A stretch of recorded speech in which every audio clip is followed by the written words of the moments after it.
Bonjour à tous. Je reçois dans ce numéro de mon invité, Boni Ange Yeye. Bonjour Monsieur Yeye. Bonjour, Monsieur Bledo.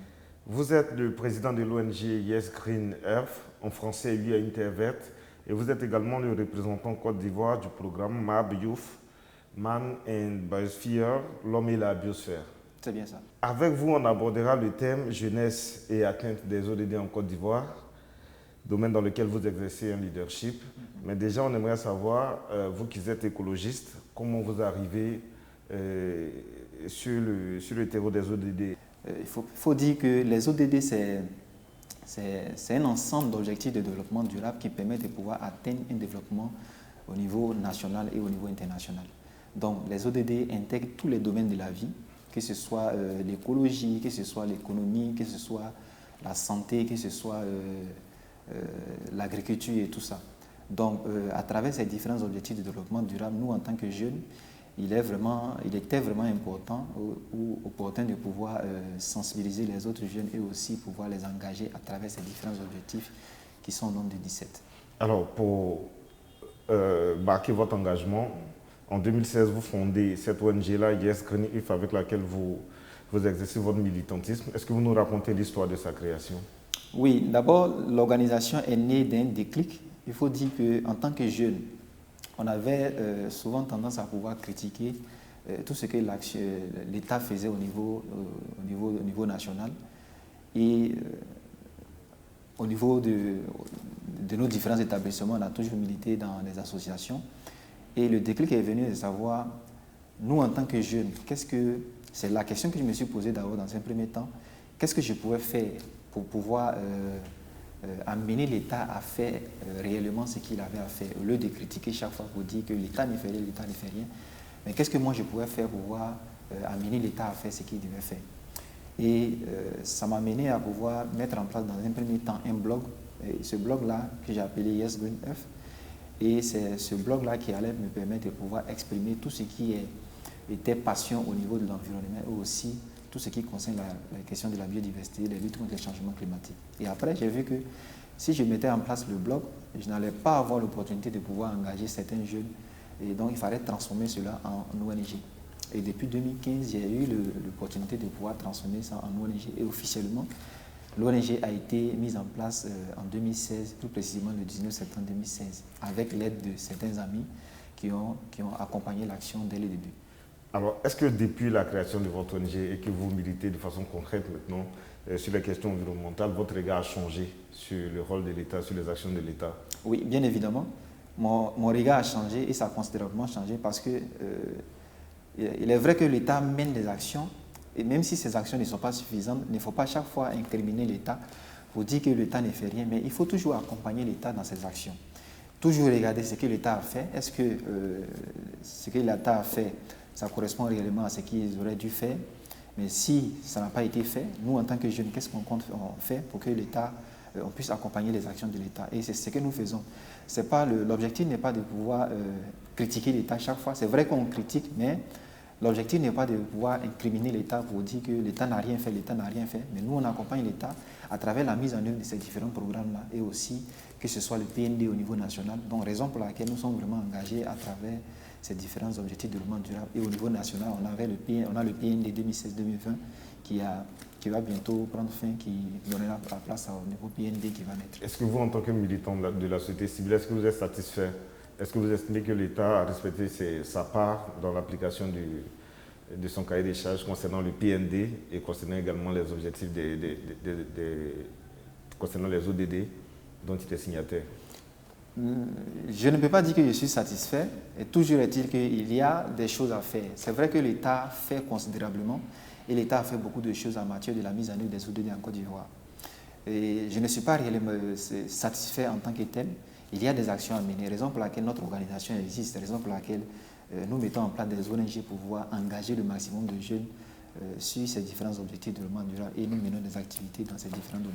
La question des ODD de façon générale est perçue comme une farce par les jeunes de la rue. Existe-t-il réellement un rapport entre les jeunes et les ODD? Autrement dit, les jeunes y trouvent-ils leur compte? Oui, les objectifs de développement durable, il faut dire que dans un premier temps, ça remplace ce qu'on appelle les OMD.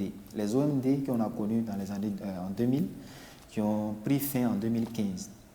Donc, ces objectifs de millénaire pour le développement étaient au nombre de 8. Et après l'échéance de ces différents objectifs du millénaire pour le développement, les Nations Unies ont vu que les OMD étaient vraiment très restreints à un certain nombre de pays. Donc, il fallait élargir ça à un certain nombre de pays et donner beaucoup plus d'avantages à certains pays. Et c'est ce qui a été fait. Donc, les objectifs de développement durable qu'on appelle ODD ont pris naissance le 25 septembre en 2015, mais par les Nations Unies. Les Nations Unies, c'est qui? C'est tous les États membres, ce sont les États qui sont membres, donc, y compris la Côte d'Ivoire qui est aussi membre de ces différents États-là. Donc, on appelle les Nations Unies qui ont mis en place ces différents objectifs de développement durable qui sont au nombre de 17. Donc, ils ont été mis en œuvre le 25 septembre et de façon plus réelle, qui ont commencé à fonctionner le 1er janvier 2016. Donc, ces différents objectifs de développement durable concernent aussi les jeunes.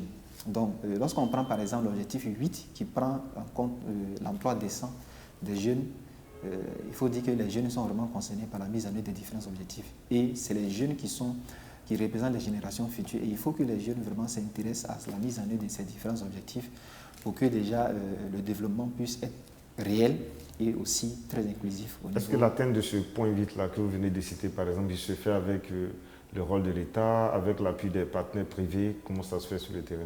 Oui, ça commence à se faire sur le terrain parce qu'il y a des emplois qui sont annoncés aussi au niveau du ministère de l'Emploi des Jeunes qui met en place ces différents programmes-là. Voilà. Donc, à travers la mise en place des emplois décents, donc à l'endroit des jeunes, à travers le programme PS Groove qui est mis en place au niveau national. Donc, ça permet à l'État de Côte d'Ivoire de pouvoir s'inscrire dans l'octroi d'emplois en faveur des jeunes à travers ces différents objectifs de développement durable. Donc, il faut dire que les jeunes sont vraiment concernés de près ou de loin à travers ces différents objectifs de développement durable. Ok. On va revenir à votre ONG. Vous êtes fortement engagé dans la sensibilisation et la formation. De façon concrète, comment ça se passe? D'abord, les objectifs de développement durable, l'avènement des objectifs de développement n'a pas été perçu par tous les jeunes, ou tous les jeunes n'ont pas compris réellement ces différents objectifs de développement durable. Et en 2015, moi j'ai eu à poser la question à un jeune qui était doctorant, de savoir est-ce qu'il connaissait les objectifs de développement durable. Il m'a dit, la réponse qu'il m'a fait sortir, c'était de savoir c'est quel logiciel ça. Vous comprenez déjà, un doctorant qui pose la question de savoir quel est ce logiciel. Ça veut dire que les ODD n'ont pas été vulgarisés ou bien la sensibilisation ou bien la communication n'est pas passée sur les objectifs de développement durable. Et nous, quand on a vu ça, la première activité que nous avons mise en place à travers notre organisation, c'était de pouvoir organiser ce qu'on appelle les GD, les agendas de développement, qu'on appelait les SFAD. Donc, on appelait le séminaire de formation sur les agendas de développement. Qui prenait la forme. Donc, il prenait en compte l'agenda 2030. Comment ça se passait de façon concrète? Voilà, de façon concrète. On invitait les jeunes, surtout les leaders d'associations qu'on invitait, de sorte à pouvoir les former sur ces différents agendas de développement, que ce soit le PND au niveau national, l'agenda 2063 de l'Union africaine et l'agenda 2030 qui comprend les objectifs de développement durable, les 17 objectifs de développement durable. Monsieur Boni, abordons à présent votre concept d'agriculture durable. Quelles sont les expériences déjà élaborées? Quels sont les résultats déjà obtenus? Alors, en ce qui concerne l'agriculture durable, l'objectif est de pouvoir mettre en place une agriculture qui est résiliente au changement climatique.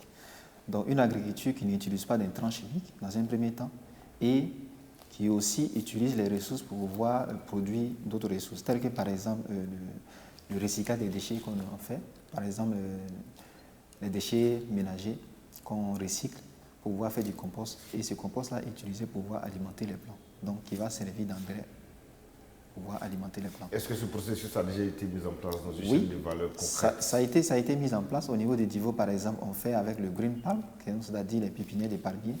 Donc on recycle déjà les déchets qu'on utilise pour pouvoir servir d'engrais au niveau des plants de palmiers, aussi au niveau de la tomate, des aubergines et tout ça. Et ça produit des résultats vraiment probants, considérables, qui permettent de pouvoir obtenir des produits 100% bio. Okay. La foresterie, c'est un domaine très important pour garder l'équilibre environnemental. Quel est le regard que vous avez sur la foresterie ivoirienne? Oui, il faut dire qu'au niveau du couvert forestier ivoirien, nous avons perdu une grande partie du couvert forestier ivoirien, dont l'objectif de la Côte d'Ivoire en 2030, d'ici 2030, est de pouvoir recouvrer 20% du couvert forestier. Dans les années 90, on était à 16 millions d'hectares.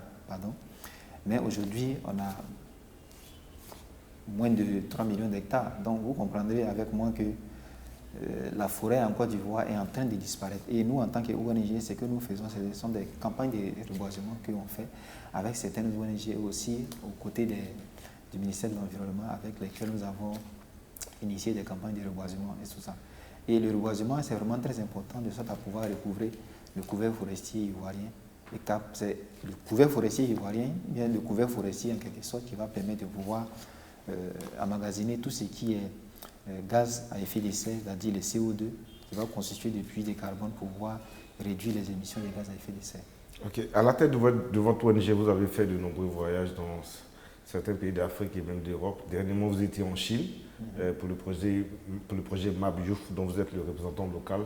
Rapidement, vous nous dites un peu en quoi ça consiste.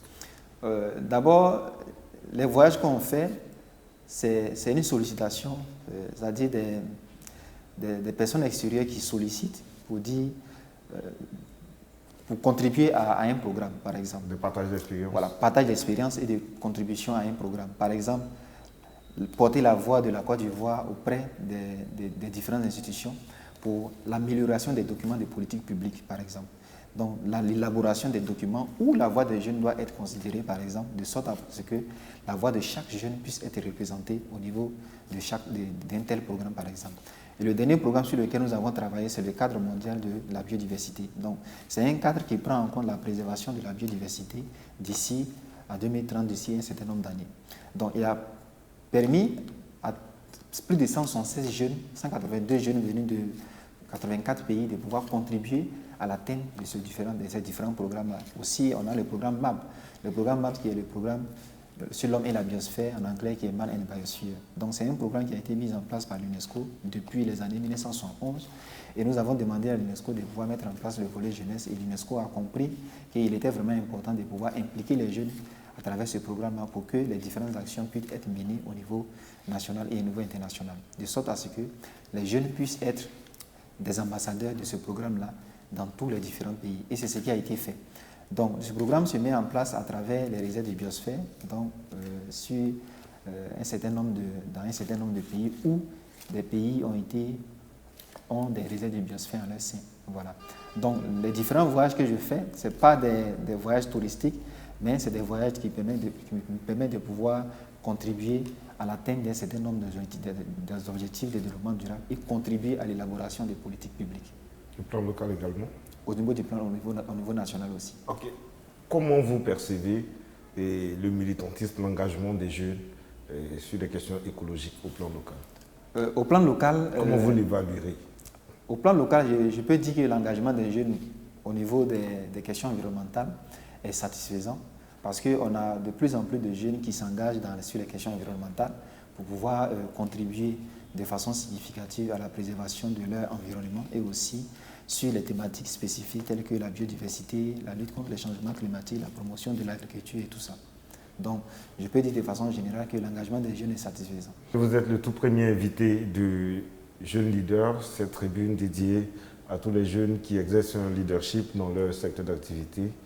Et avec vous, nous avons parlé du rôle des jeunes dans l'atteinte des ODD en Côte d'Ivoire. Merci encore d'être venu. Merci à tous de nous avoir suivis. À très bientôt.